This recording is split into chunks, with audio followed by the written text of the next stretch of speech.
Assalamualaikum warahmatullahi wabarakatuh.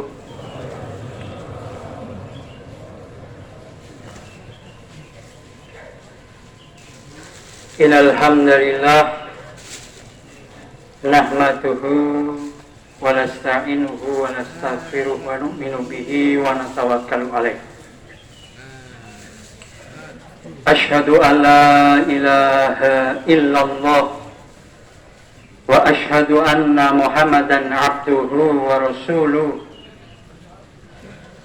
Faqad qala Allah ta'ala fi kitabihil karim, a'udzu billahi minasy syaithanir rajim. Wa iyamsaskallahu bidurin fala kashifa lahu illahu wa iyamsaska bi khairi fahuwa ala kulli syai'in qadir. Wa qala Rasulullah sallallahu alaihi wasallam,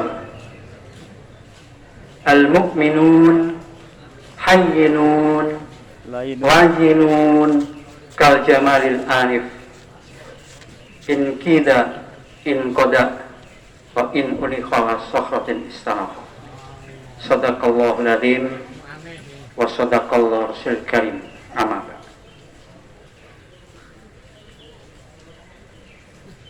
Saudaraku yang dirahmati Allah Subhanahu wa taala, kita yakini bahwa Allah Subhanahu wa taala adalah Zat yang Maha menciptakan. Selain Allah, tidak ada yang mampu mencipta. Allah Subhanahu wa taala adalah satu-satunya zat yang Maha memelihara alam. Selain Allah, tidak ada yang sanggup untuk memelihara alam. Dan Allah Subhanahu wa ta'ala adalah satu-satunya zat Sang Maha pemberi rizki. Selain Allah, tidak ada yang sanggup untuk memberikan rizki.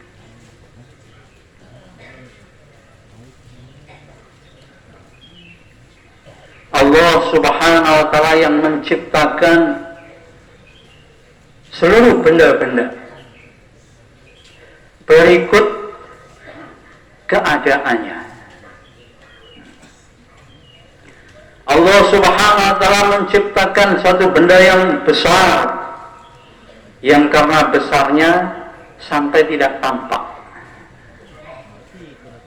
Sekaligus Allah Subhanahu wa ta'ala menciptakan perkara-perkara yang kecil, yang mata kita pun tidak mampu untuk melihatnya.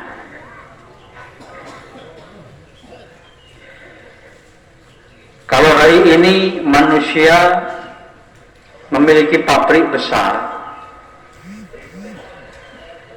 maka tidak terfikir untuk perkara yang kecil-kecil. Satu pabrik pesawat ulang-alik misalnya, maka di pabrik itu tidak akan memproduksi peniti, jarum. Tetapi Allah Subhanahu wa ta'ala menciptakan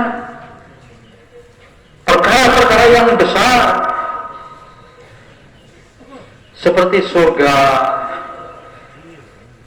neraka, para malaikat, alam kubur. Ini adalah perkara-perkara yang besar, yang karena saking besarnya kita tidak dapat nampak.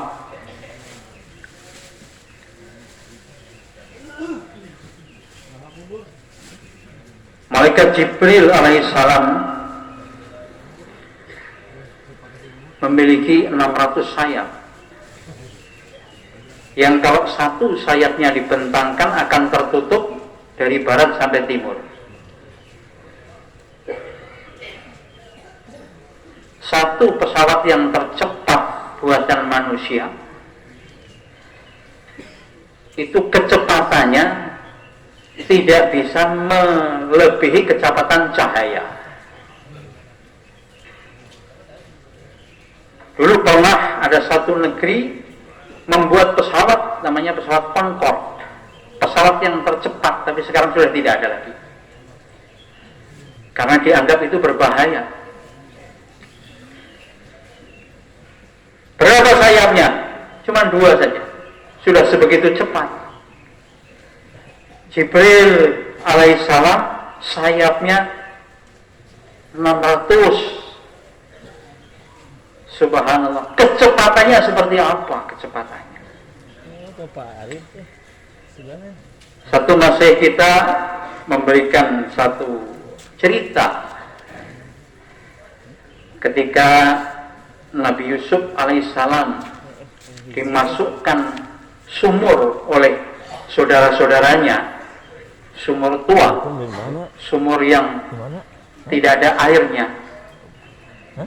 Itu hanya hitungan kita beberapa meter saja, paling 10-15 meter, paling tinggi 20 meter ataupun 30 meter. Subhanallah. Maka ketika Yusuf didorong masuk ke dalam sumur itu, malaikat telah datang di hadapan Allah untuk minta izin menolong Yusuf.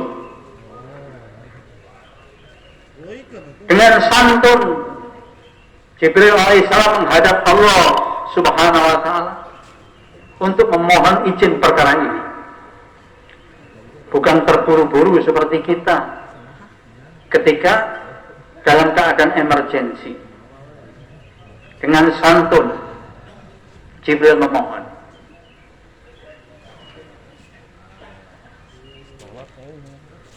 Oleh Allah subhanahu wa ta'ala diizinkan, diperbolehkan untuk menyelamatkan Yusuf, menangkap Yusuf sebelum sampai ke dasar sumur. Maka waktu itu Jibril telah turun, sudah mau menangkap Yusuf, tetapi ada satu perkara yang belum dipahami. Nanti kalau Yusuf ini sudah ditangkap, mau diletakkan di mana? Dilepaskan, balik lagi ke hadirat Allah subhanahu wa ta'ala.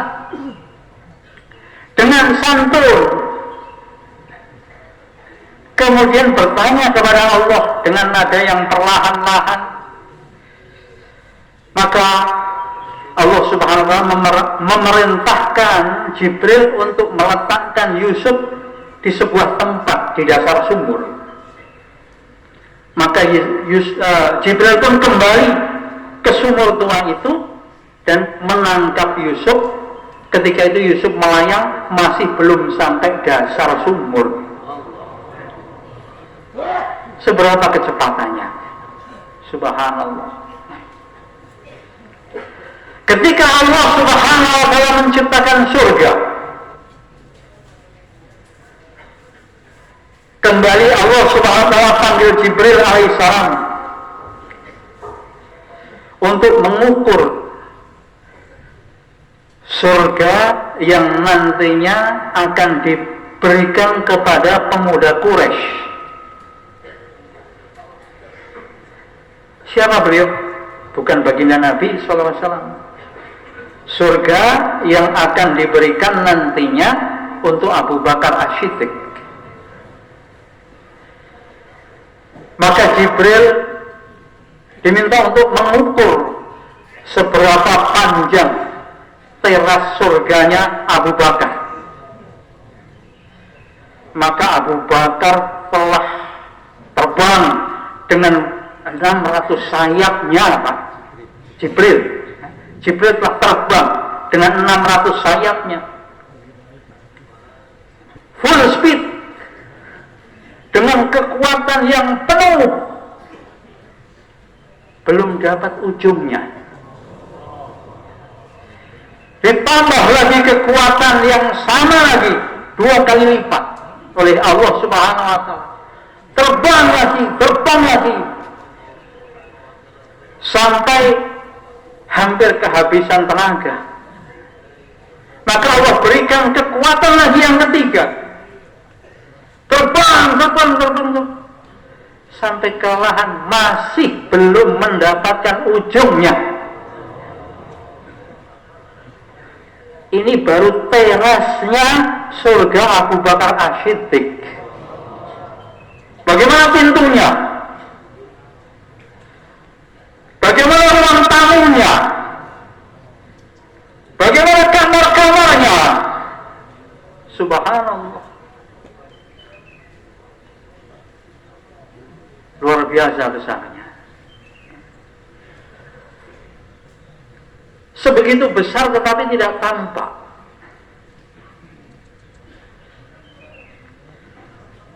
Ada malaikat yang dari segi ukurannya, dari bayan didengar, itu lebih besar daripada ukurannya Jibril alaihissalam.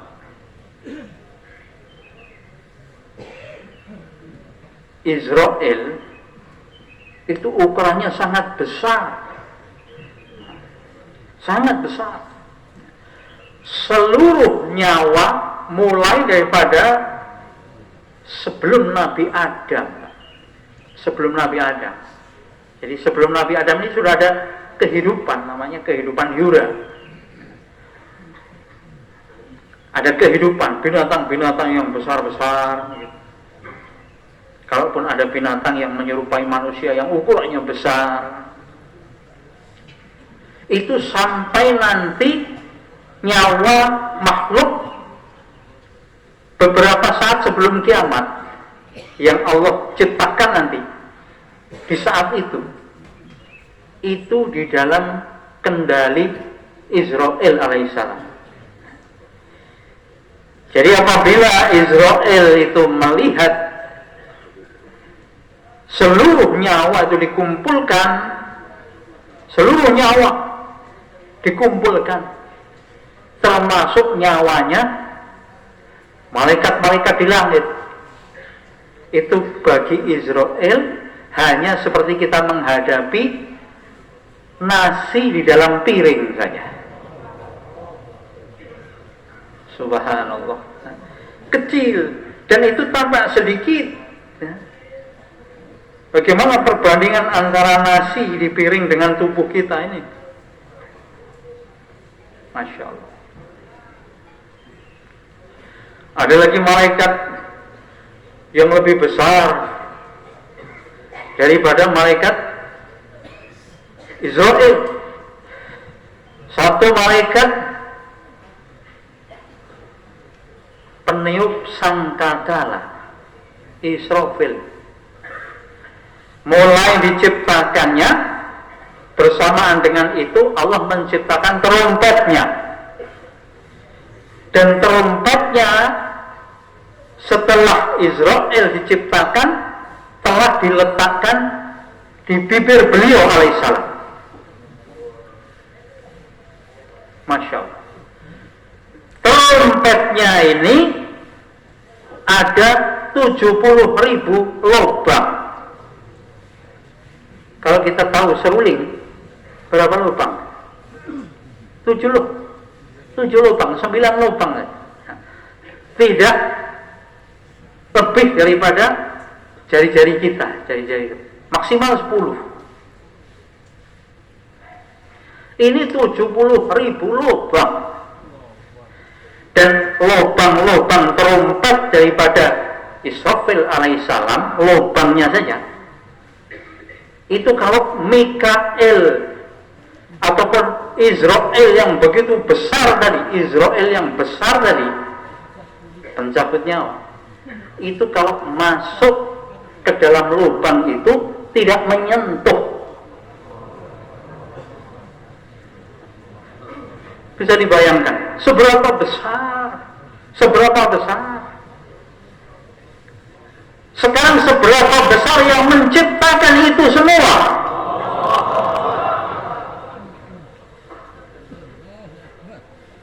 Beliau tidak tampak selamanya, kecuali akan menampakkan diri kepada kekasih-kekasihnya yang dikehendaki oleh Allah. Dan itulah puncak daripada kenikmatan melihat wajah Allah. Dan Allah subhanahu wa ta'ala yang begitu besar, beliaulah yang menciptakan perkara-perkara yang kecil. Semut-semut yang lebih kecil daripada semut, nyamuk yang ada di dalam nyamuk, binatang yang ada di dalam binatang. Seberapa kecil darah-darah yang mengalir di tubuh nyamuk. Menurut ilmu biologi, ini nyamuk itu nggak punya darah, tetapi sebenarnya dia ada darahnya, tapi bukan seperti darah kita yang merah itu, berdarah panas.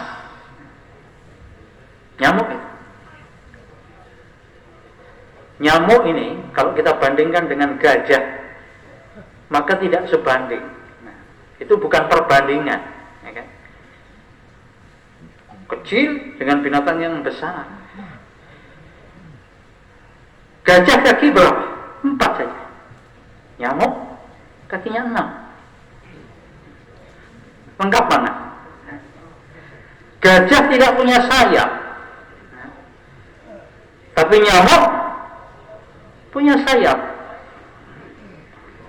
Gajah punya belalai, nyamuk juga punya belalai.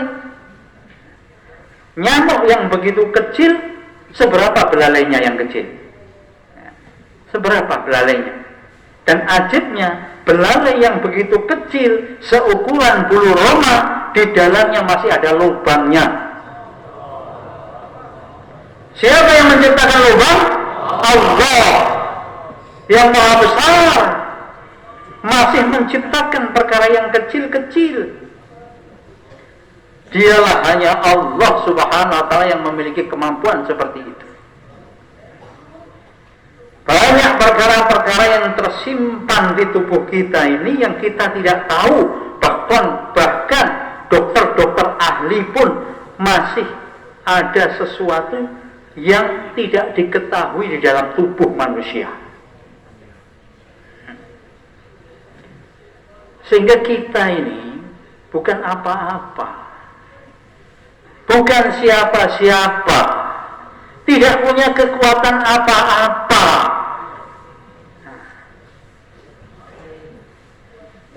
Satu orang yang ada kesombongan di dalam hatinya tidak pernah akan mencium bau surga, karena sombong itu adalah selendangnya Allah. Aku Anania merasa lebih besar, merasa memiliki sesuatu, padahal kita ini nggak punya apa-apa. Hakikatnya kita punya apa? Kita ini nggak punya apa-apa. Duit yang ada di ATM kita ini bukan milik kita. Istri kita bukan milik kita. Anak kita bukan milik kita. Rumah kita bukan milik kita. Nyawa kita bukan milik kita. Milik siapa? Allah subhanahu wa ta'ala. Kalau karena kita memiliki sesuatu menjadi sombong, tidak layak masuk ke dalam surga, tidak pernah mencium baunya, termasuk orang yang sesat, tersesat, merasa ada kemampuan. Maka kalau kita ditawarkan sesuatu kemudian kita mengatakan ya, ini merupakan suatu simbol kesombongan, maka Allah tidak suka. Katakanlah insya Allah. Apabila Allah berkehendak, apabila Allah menghendaki, Masya Allah, itu kehendak Allah, ya kan? Apalagi satu orang yang dipuji, Masya Allah, luar biasa, itu hebat, kemudian dia merasa, saya hebat, itu bisa kena penyakit yang cukup parah, Pak, namanya penyakit ain. Ain, ya simbolnya aja ain.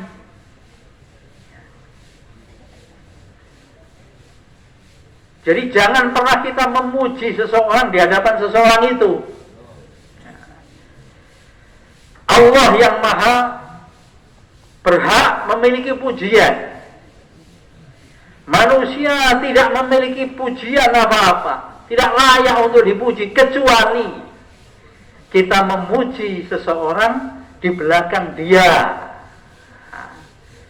Salah satu cara bagaimana musuh besar menjadi sahabat karib, salah satunya dengan memuji di belakang dia. Boleh.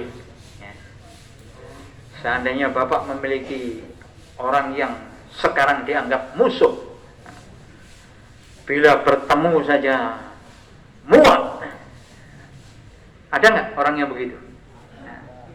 Dalam kehidupan ini, saya yakin pernah ada di dalam hati kita. Muak. Kepada siapa? Ya entah kepada siapa. Tapi kita pernah merasa melihat wajahnya saja muak.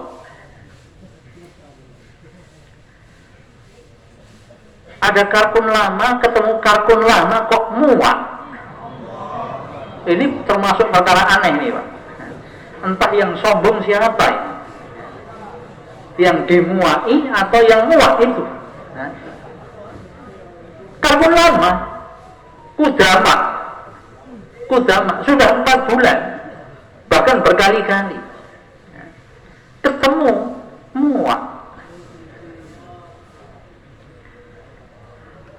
Saya pernah di sini, Pak. Ada satu orang, dia bilang, Pak, saya mau bicara.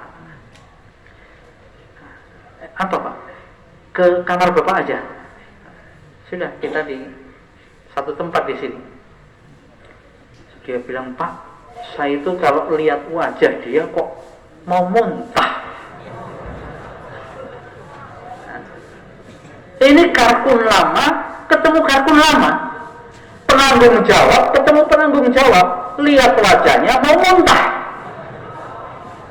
Nggak ada di sini, tapi nggak ada di sini. Di sini enggak.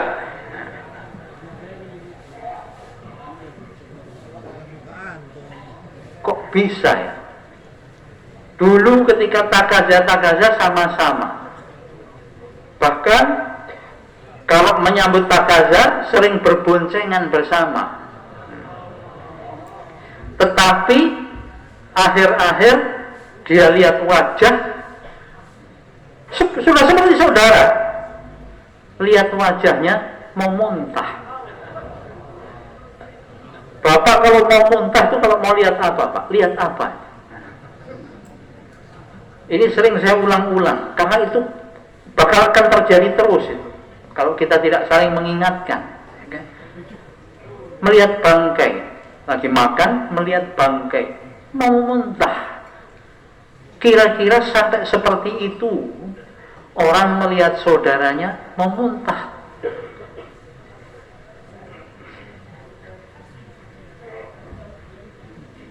Ternyata ketika ditafakut, apa sebabnya? Itu gara-gara uang yang waktu itu besarnya cuma 425.000.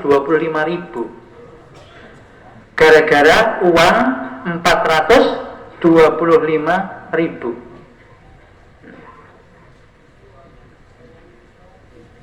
Mau muntah. Gara-gara sekedar muamalah. Ini maka hati-hati, Pak. Perkara muamalah ini, apa-apa yang hubungannya dengan duit, ini bisa menjadikan seseorang lupa diri. Ya. Lupa diri kalau dia ini sebenarnya bersaudara. Bahkan saudara-saudara saja, apabila perkara muamalah ini tidak beres, termasuk bagi-bagi warisan, itu bisa saja dia akan memutuskan tali persaudaraan pada saat itu hanya semata-mata karena uang yang tidak seberapa. Nggak bisa untuk beli pulau itu uangnya itu, apalagi cuma 425.000 rupiah. Kalau 425.000 dolar masih lumayan, ini cuma 425.000 rupiah. Masya Allah.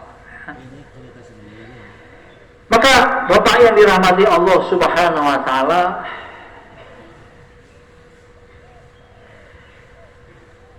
iman dan takwa ini akan menjadikan seseorang ini menjadi meningkat, segala sesuatunya meningkat. Usaha iman takwa, usaha atas iman dan sholat, itu menjadikan seseorang ini menjadi dekat kepada Allah Subhanahu wa ta'ala hatinya. Tetapi hati-hati, muamalah, muasyarah dan akhlak itu bisa-bisa menjadikan orang itu turun imannya, bahkan hilang imannya. Ketika kita keluar di jalan Allah Subhanahu wa ta'ala, apa yang kita pelajari? Perkara imaniat ibadat. Imaniat ibadat. Jarang sekali kita membahas tentang muamalah. Muamalah itu apa? Apa-apa yang berhubungan dengan duit. Nah, itu namanya muamalah. Apa-apa yang hubungannya dengan duit.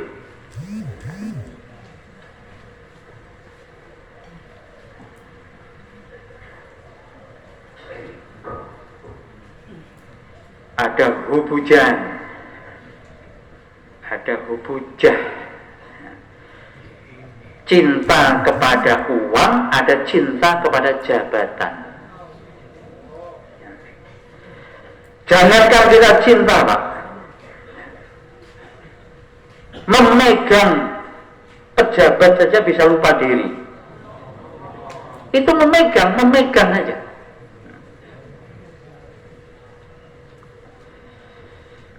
Ada satu orang tukang cukur, ya kan, memegang kepala pejabat setingkat menteri. Tukang cukur yang bukan siapa-siapa itu merasa menjadi asistennya menteri, sehingga dia suruh orang ke sana kemari, suruh ini ke sini. Saya ini tukang cukurnya menteri. Tukang cukurnya menteri sudah berani memerintah asistennya menteri. Coba bayangkan, ini fitnah bukan ini? Tukang cukur ini bukan siapa-siapa. Dia nggak sekolah sampai berapa tahun untuk menjadi titel menjadi tukang cukur itu. Dia tidak korban banyak. Tapi kenapa dia bisa memerintah asistennya menteri? Asistennya menteri yang biasa diperintah-perintah oleh menteri itu, dia ikut merintah juga. Tolong itu ambilkan airnya, tolong begini. Masya Allah. Apa sebabnya? Dia sudah terkena fitnah, sehingga dia merasa lebih tinggi daripada asistennya menteri. Apa sebabnya? Karena dia pegang-pegang kepala menteri. Hati-hati ini, ya. Duit itu juga begitu, Pak.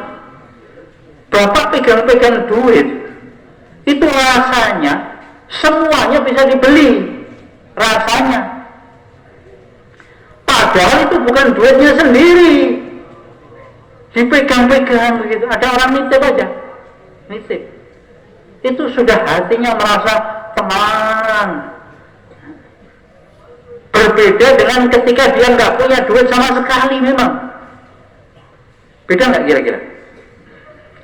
Bapak nggak punya apa-apa, di saku bapak nggak ada apa-apa, kecuali hanya kertas tisu saja, yang tisu toilet, tisu paper, ya.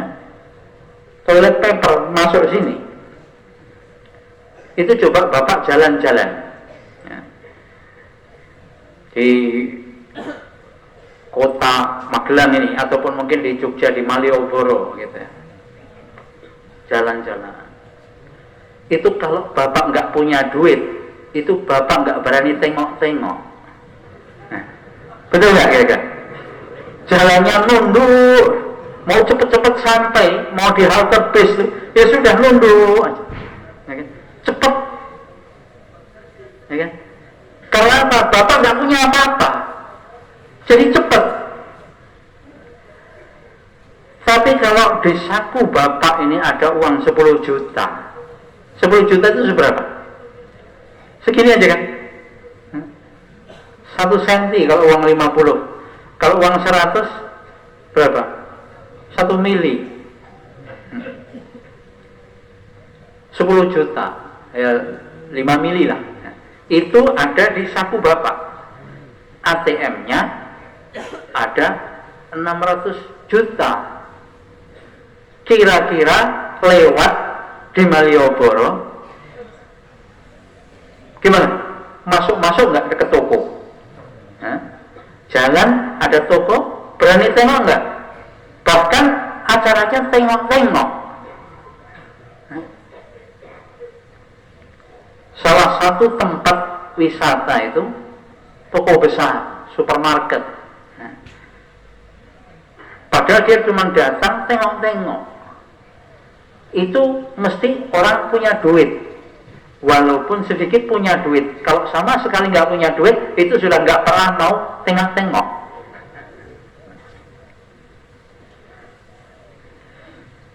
Yang kalau ditaskir insya Allah langsung siap berangkat, itu biasanya malah orang yang nggak ada apa-apa. Nah, kalau dia ada apa-apa, ini malah sebentar Pak, ini mau diatur ininya Pak, sebentar Pak, begini Pak, begini Pak. Nah, berjalannya orang punya duit sama berjalannya nggak punya duit beda.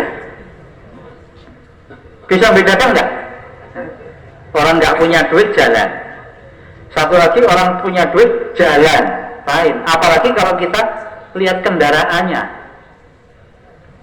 Orang punya duit itu kendaraannya ya kendaraannya yang 500 juta ke atas. Kalau yang nggak punya duit ya sepeda ontel. Kira-kira begitu kan? Lain, berbeda. Penampilannya dia juga lain. Suatu ketika Abu Bakar, Sayyidina Umar, ketika dia mau mengambil kunci Baitul Muqaddis, itu pernah beliau disarankan oleh kodamnya karena mau menghadap pembesar Palestina, ya kan? Seorang presiden waktu itu, Sayyidina Umar, khalifah,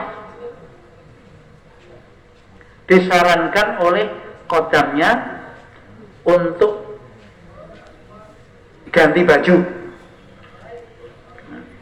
karena bajunya Sayyidina Umar itu nggak pernah ganti. Kalau beliau mau ganti baju, beliau berendam di sungai, bajunya dicuci, dalam kondisi tidak pakai baju, beliau berendam di sungai, terus ini yang dijemur, nunggu kering.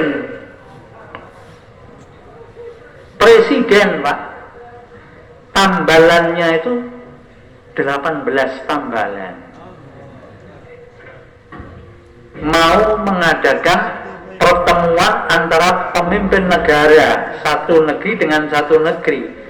Ya sudah barang tentu kodamnya usul ganti baju. Baju apa ya? Baju kepresidenan. Nah,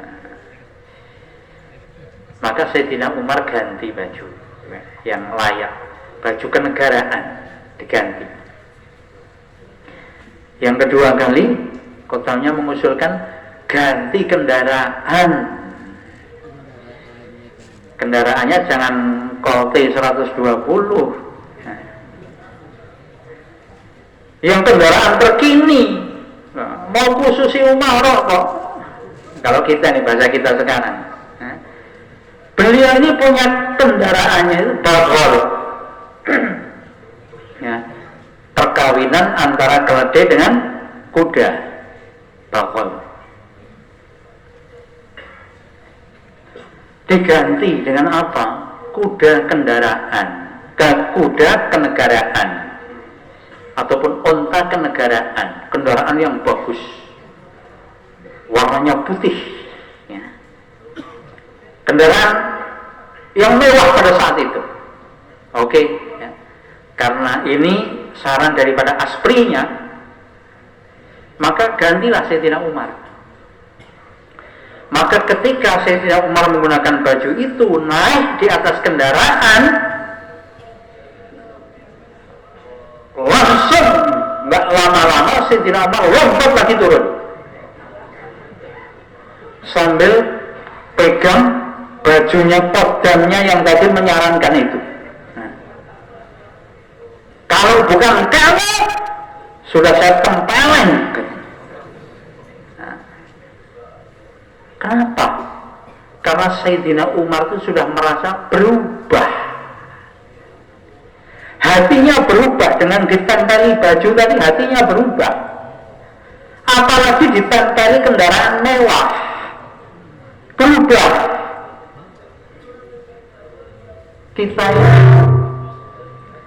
Kita ini Pak, kita ini ya, ditumpangin orang yang pakai kendaraan terkini, Alphard, Pajero, gitu kan. Punya kita bukan. Ditumpangin aja. Pak Ustaz, bukakan pintunya bukanya jangan tombol. Buka dia. Pak Ustaz, silakan Pak Ustaz. Masuk kita, masuk, tutup, jelek. Berubah nggak? Yang benar kalau enggak? Berubah, Pak. Itu mobil tumpangan. Itu hati sudah berubah. Ini yang namanya kesurupan.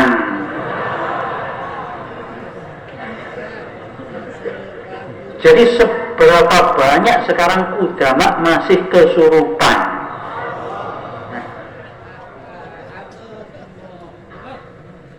Lupa diri gara-gara dia bertempelan dengan tadi jabatan, yang kedua dengan benda-benda, dengan uang. Haji Abdul Wahab itu pernah bercerita,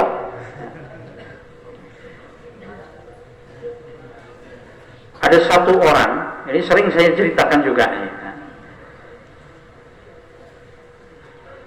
seorang kaya, pedagang, juragan kaya raya. Dia tidak punya anak. Dia dengan istrinya pamit, saya mau kulakan, mau ambil barang dengan kapal tentunya, ya kan, ke satu negeri. Kamu tinggal di rumah. Nanti untuk bersih-bersih segala macam, saya tinggalkan Qadam. Kalau dulu namanya budak, laki-laki, dia nggak punya apa-apa dan akhlaknya luar biasa karena dia sadar dia adalah budak. Qadam, tukang sapu gampangnya begitu. Ketika si tuan ini dia sudah berangkat ke negeri lain untuk kulakan, maka si istri daripada pengusaha tadi dia sedang membaca sesuatu. Ya, kalau sekarang ini, kalau zaman sekarang sedang baca majalah-majalah, ya kan, di depan teras rumah dia. Maka seperti biasanya tukang sapu ini, kalau jam-jam sudah mendekati isyraq ini, dia menyapu, nyapu. Dia nggak pernah berani sama tuan dan puannya ini, sama yang laki-laki dan perempuannya, dia nggak pernah berani melihat wajah tuannya saja, nggak berani, saking tawadhunya, Pak. Sudah 30 tahun dia ikut dua orang ini, maka dia beradab, berjalan pun dia pelan-pelan, kalau bahasa Jawa munduk-munduk, dengan sopan gitu ya, berjalan mundur. Kita lihat kalau santri sama kiainya kan sering berjalan mundur gitu, jauh-jauh dia sudah munduk-munduk gitu. Itu karena adabnya seperti itu. Maka dia sedang menyapu di depan sang puan ini, di depan sang juragan perempuan tadi, dia langsung mengatakan, hei, nikahkan anakmu dengan anakku. Kaget si perempuan tadi, si ibu tadi, juragannya tadi kaget, loh, kok dia berani-beraninya begitu, marah-marah ini perempuannya tadi.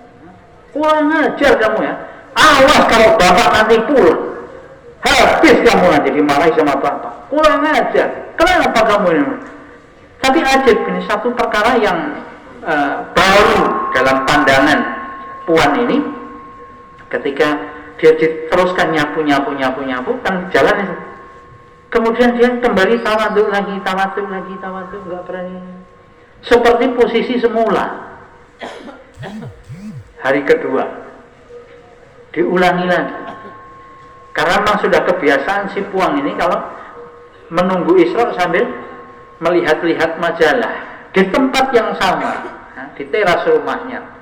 Kembali jadwalnya, sang kodam tadi sapu jalan, di depannya dia mengatakan, hei, nikahkan anakmu dengan anakku, tahu? Dikasih tahu lagi sekarang. Kalau bahasa panjangnya, paham nggak kamu kan gitu? Ini bahasa kasar. Ya.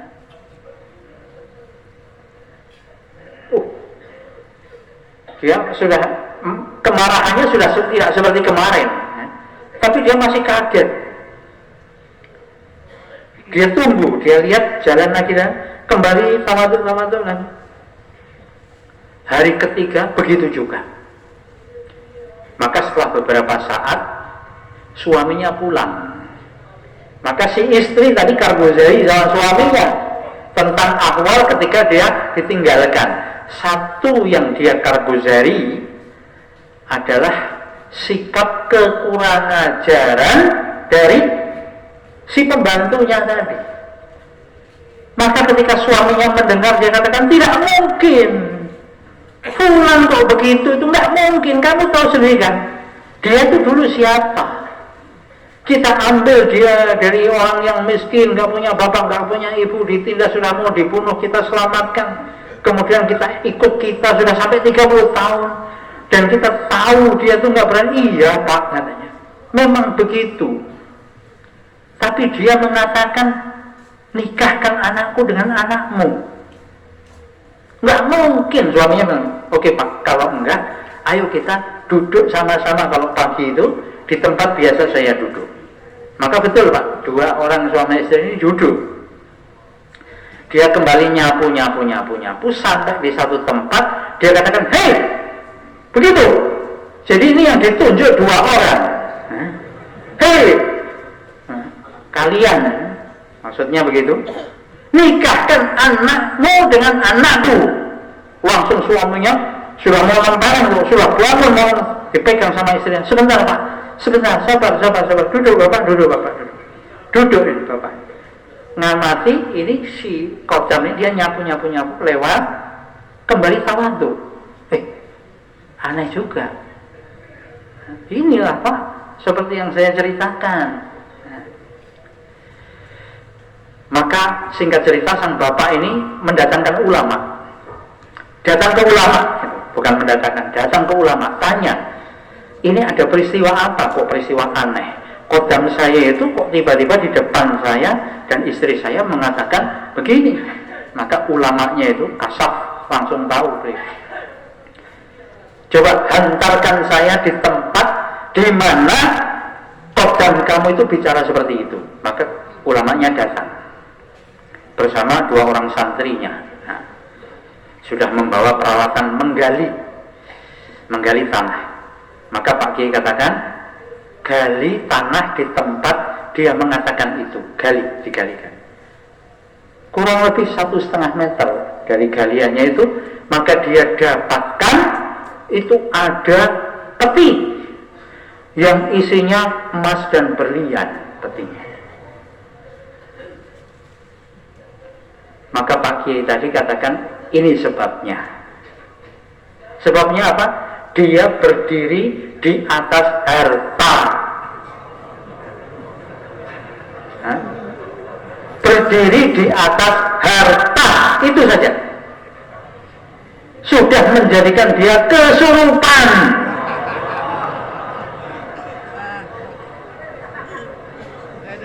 Loh, kita ini sudah baik-baik begini loh, apa adanya. Kudaman itu kan suruh apa adanya, syukuri, ya kan? Kok pikirannya masih mau nambah lagi.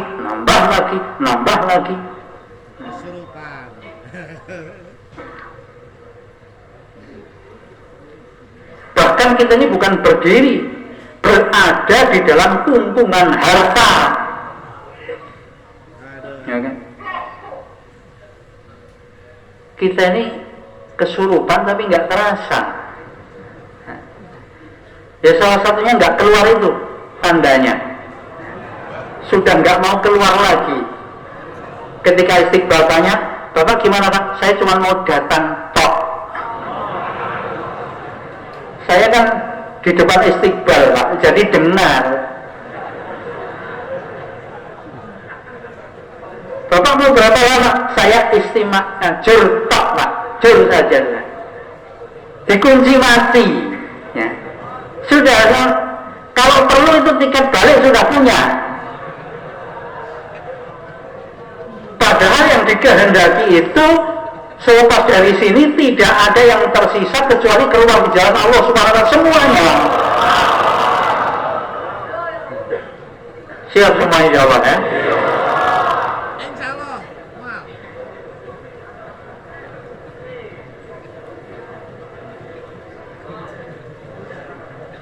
Maka Bapak, pertemuan kita ini pertemuan yang eksklusif. Kenapa saya katakan eksklusif? Ini khusus ini. Karena yang bukan orang lama nggak boleh duduk. Hadir. Kalau dia sebagai petugas silakan. Maksudnya apa? Petugasnya yang belum 4 bulan, agar Bapak yang sudah 4 bulan semuanya duduk. Nah, semuanya tawajuh. Program kita ini belum dimulai. Mulainya nanti ya, tanggal 7, jadi besok Pak. Ketika masih kita datang. Nah, siapapun kita, dudukkan tubuh kita ini seluruhnya beserta fikir dan hatinya di tempat ini sampai program selesai. Siap? Tentunya Bapak punya keperluan-keperluan ya. Keperluannya mungkin mau beli sabun ya, mau beli minum, mau beli sendal, itu masih diperbolehkan. Tapi kalau di sini kok Bapak menghabiskan waktu di pasar, ini nggak cocok sebagai semangatnya Kudama. Siap? Ini waktu seperti ini, saat-saat kesempatan seperti ini tidak akan pernah balik lagi Pak. Kesempatan Bapak duduk di sini, Mas saya datang nanti, itu seumur hidup kita, bahkan seumur bumi dan langit, hanya akan terjadi sekali saja. nggak akan pernah terulang lagi, nggak akan pernah. Ini kesempatan saya ngomong sama bapak, bapak dengar saya, di samping bapak fulan, di samping bapak, itu akan pernah terjadi lagi nggak? Nggak akan pernah terjadi. Ini hanya sekali ini, seumur bumi dan langit, sekali ini saja, namanya kesempatan. Bapak datang kemari ini, tolong betulkan keniatannya. Guru-guru kita di dalam dakwah akan datang, Pak. Beliau datang bukan sendiri datang, tapi atas musyawarah daripada masai-masai besar kita, guru besar kita. Siapapun yang datang nggak usah dilihat. Ini kok masai-masai yang sok pertama nggak datang, sok yang nggak usah lihat. Siapapun nanti yang duduk di tempat ini memberikan materi-materi itu semuanya diserah semaksimal yang kita dapat. Kalau bisa dalam majelis kok kita mau satu, tahan dulu. Berapa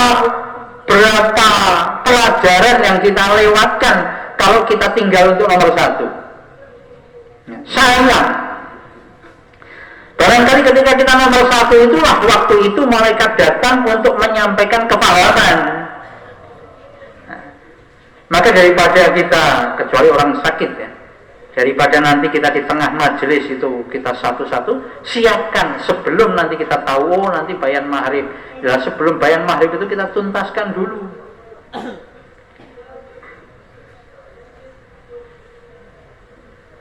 Ini nanti dengan kita jadi orang lama ini Pak, ibarat kalau kapal itu mesinnya. Kapal itu begitu besar Pak. Bobotnya itu sampai ribuan ton. Tapi mesinnya itu kecil saja, nggak sampai 1 ton. Paling 800 kilo itu mesinnya itu. Dia bisa menggerakkan yang ribuan ton. Apa sebab? Karena ada mesinnya. Dan mesin itu menyala itu bergerak. Karena orang lama ini berusaha gerak, maka kapal yang sebegitu besar itu bisa memberikan manfaat untuk banyak orang. Kenapa kudama? Kenapa sekarang orang-orang lama itu yang dikumpulkan?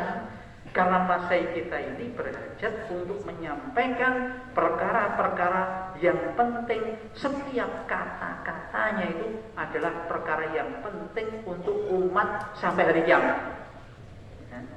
Jadi ini kita duduk di sini nih Pak. Ini bukan kaleng-kaleng, eksklusif gitu. Kalau pasukan ya Kopassus gitu. Nggak bisa diwakilkan, harus duduk sendiri. Jasad kita duduk sendiri, mendengarkan secara langsung dengan penuh perhatian. Maka termasuk ngantuk-ngantuk itu dihilangkan. Itu Pak Kiai dulu pernah cerita sama saya.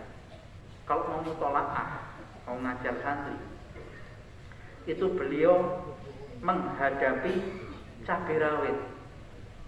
Nah, kalau sekarang ya lombok japlak namanya. Yang cabai yang merah campur kuning itu cabai terpedas lah kalau di Indonesia, ya kan? Saya pernah ke Trinidad, itu ada cabai yang paling pedas katanya seluruh dunia. Scorpion chili katanya. Apa? Cabai ketunggeng. Karena kalau dia diletakkan sedikit saja, dibuka, letakkan ke lidah, lidahnya itu macam kayak disengat ketunggeng. Kalau jengking. Jadi beliau, rahmatullah alaih, Hakim Mukhlisun, itu cerita. Jadi kalau saya untuk menghilangkan ngantuk itu, kalau mau ngantuk-ngantuk, itu dimakan cabai itu.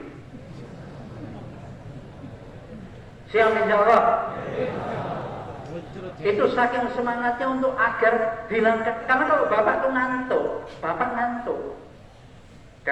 padahal bapak jelas, ini dalam waktu 3 hari ini Ini akan kelelahan. Nah, tapi usahakan di dalam mendengarkan bayan-bayan itu musuh ngantuk itu dihilangkan terlebih dulu. Nah, ini Pak Kiai yang cerita. Coba seperti apa mujahadahnya, capek deh. Makan begitu. Ketika dia ngantuk, makan cabai. Kan hilang ngantuknya. Bapak nanti boleh tuh bawa cabai. Bayang ngantuk-ngantuk, gitu. Sehingga agar apa? Full. Begitu Bapak ngantuk, tertunduk. Ini telinga ikut tertutup. Itu memang sudah secara otomatis begitu. Telinga tertutup, hati tertutup. Begitu bayan subhanallah wa bihamdi, Bapak alhamdulillahilladzi ahyana ba'da ma'amatan, nanti doanya. Jangan sampai secara zahir Bapak tidak mendapatkan apa-apa. Kalau secara ghaibiyah Bapak sudah dapat. Duduknya Bapak di tempat ini sudah perkara besar, walaupun Bapak tidur terus. Itu sudah perkara besar. Mujahadahnya yang naik kapal dari Papua, dari Flores, dari Medan sana, itu sudah mujahadah besar. Ya kan? Tapi kita tidak akan bisa maksimal. Jadi maksimalkan bagaimana kita duduk di tempat ini. Orang-orang di lapangan yang membuat setting semacam ini itu sudah sejak 3 bulan yang lalu kerjanya sudah bulan Mei sudah pada menginap di sini, nggak pulang-pulang kecuali hari Jaulah 1 dan hari Jaulah 2. Menyiapkan untuk apa? Untuk kedatangannya bapak-bapak sekarang ini agar sedikit agak nyaman, walaupun saya yakin itu nggak nyaman. Tapi kita ini orang-orang lama, ya Pak. Gunakan jurus orang lamanya itu. Mosok cuman nggak kebagian tempat untuk tidur marah-marah, ya kan? Bahkan orang tua kita mengatakan datang ke istimewa, datang ke jur, walaupun harus tidur sambil berdiri. Siap? Jadi artinya kalau tempat yang, jadi Bapak Masya Allah langsung siap itu. Setahun ya Pak keluar.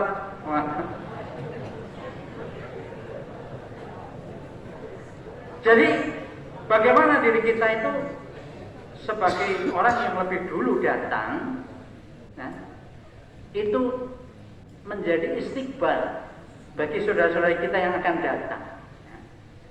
Ini belum ada sepertiganya yang datang ini Pak. Belum ada sepertiganya. Kalau Bapak jadi pusing, waduh ini nanti mau ditaruh mana? Ditaruh mana?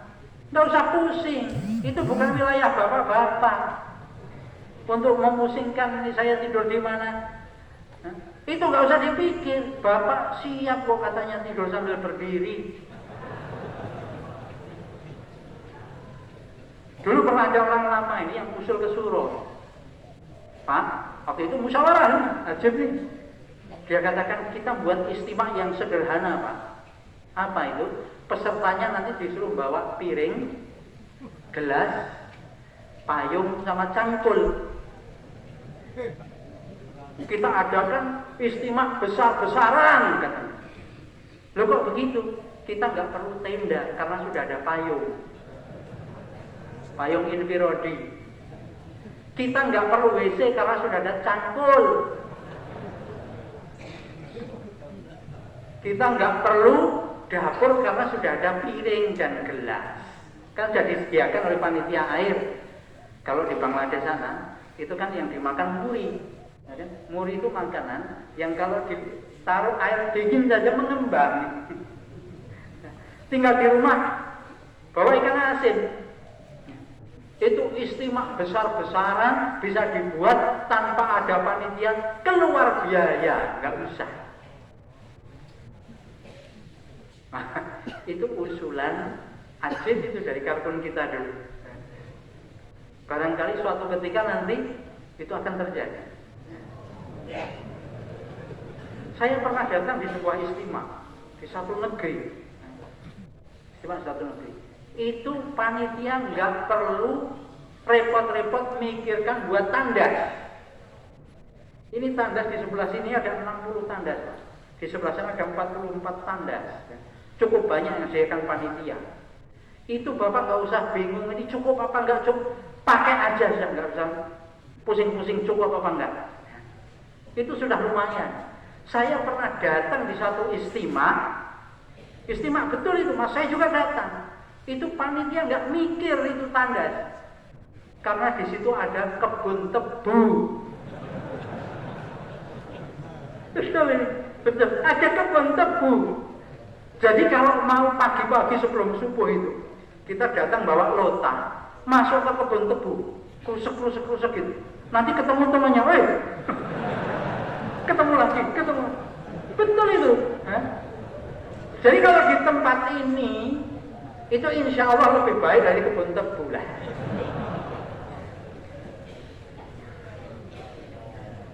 Siap semua insya Allah. Jangan ada keluhan tapi kegembiraan Bapak di tempat ini. Seneng gitu ya. Wah ini airnya kok begini, nggak usah komplain. Cari sendiri. Orang lama kok. Siap insya Allah. Tapi jangan di pasar-pasar. Jadi biar nanti yang memenuhkan pasar itu orang lain, bukan Kudama. Kudama maunya penuhkan di sini. Insya Allah nanti kalau bangsa sendal, air minum, sama sabun, itu nanti barangkali warungnya sudah disediakan, tapi cuma 3 item itu. Nah, itu kan keperluannya cuma paling itu. Ya. Jadi jangan kita sengaja mau lihat-lihat pasar. Nanti kita menawar jubah, menawar sorban dan sebagainya, belanja. Kalau sebatas itu keperluan Bapak, silakan, selepas itu kembali.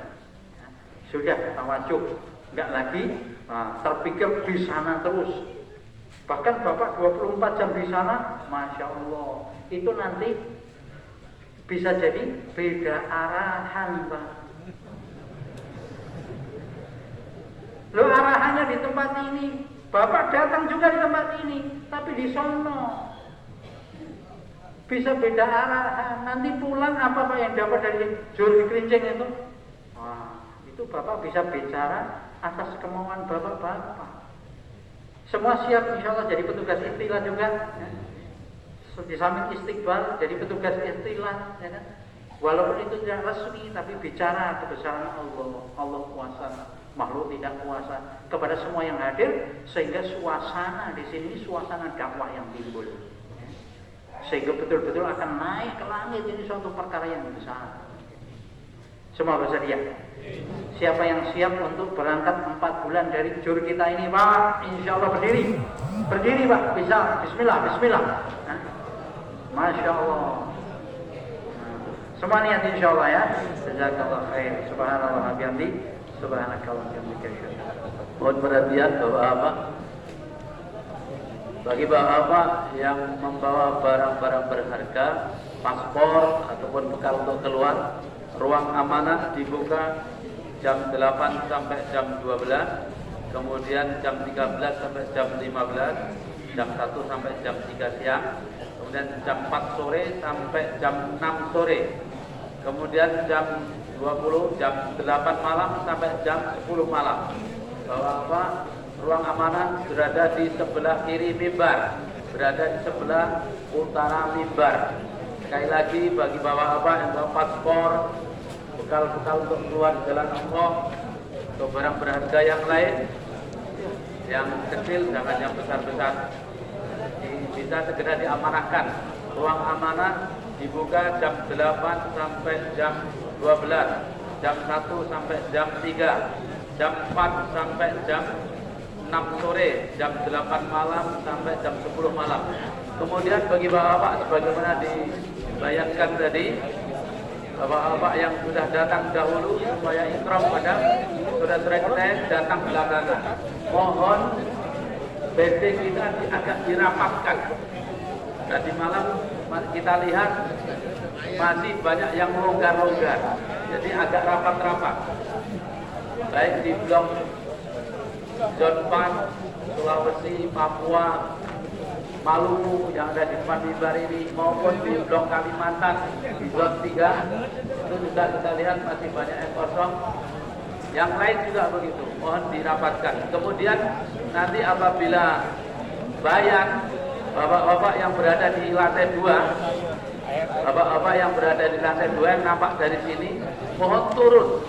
Apalagi nanti kalau mas saya yang bayar, orang tua tidak bayar, dimohon untuk turun.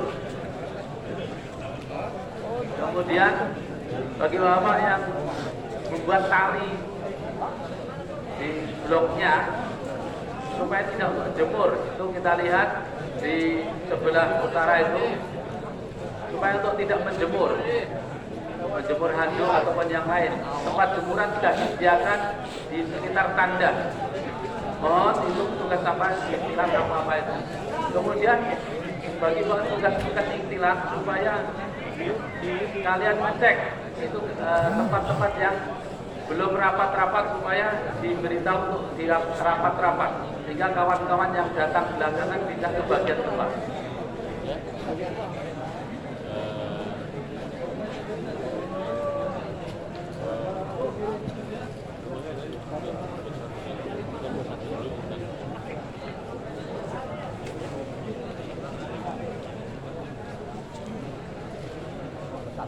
Kemudian pada bapak-bapak, ini sangat dilarang untuk membuat colokan ngecas untuk dispenser atau yang lain.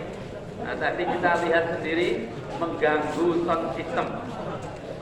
Ya, apa ada casnya, ada ini colokan di sini ini di sekitar mimbar, jangan untuk ngecas, jangan apalagi untuk yang membawa dispenser. Jadi pesan dari tim listrik. Kemudian nanti jalan dari mimbar ke belakang itu supaya diberi jalan untuk kendaraan masyayikh ataupun orang tua kita. Jadi boleh digelar dari perlengkapan, boleh menggelar terpal sepanjang jalan, tapi supaya ada space, ada tempat untuk lewat kendaraan kecil.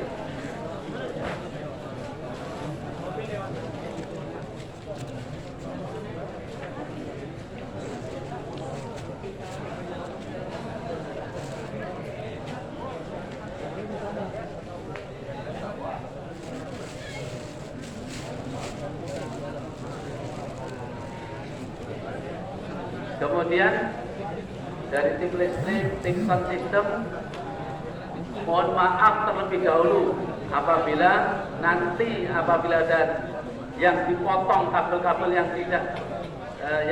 tidak dipasang tim listrik, colokan-colokan kalau dipotong, mohon maaf. Kemudian Bapak yang mulia, kita sempurnakan amal introdi kita. Nanti amal ijtimai akan dimulai jam 9. Tanggung jawab provinsi juga nanti akan melanjutkan musyawarah pada jam 9. Subhanallah. Jazakumullah.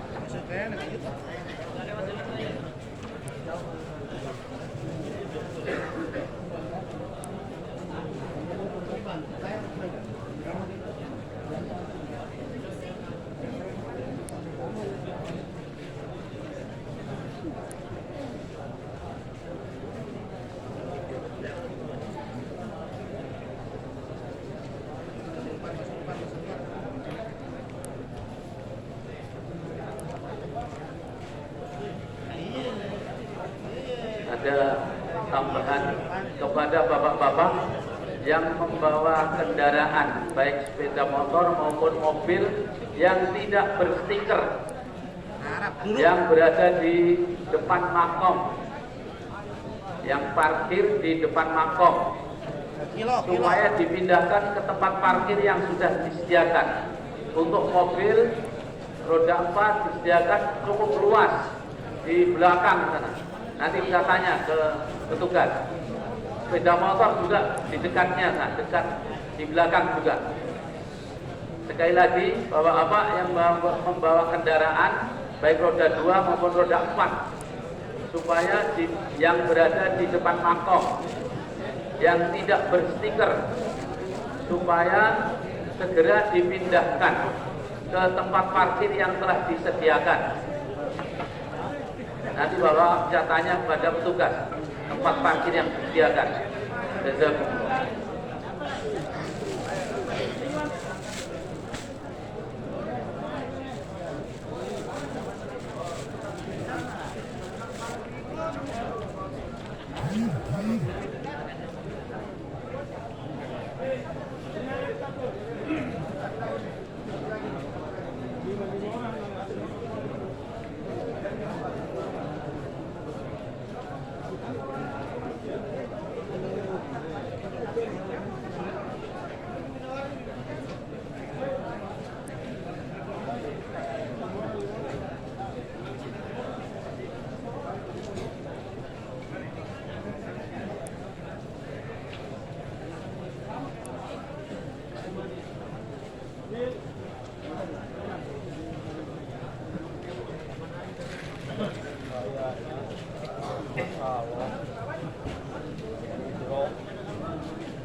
Kita ada goodbye baik.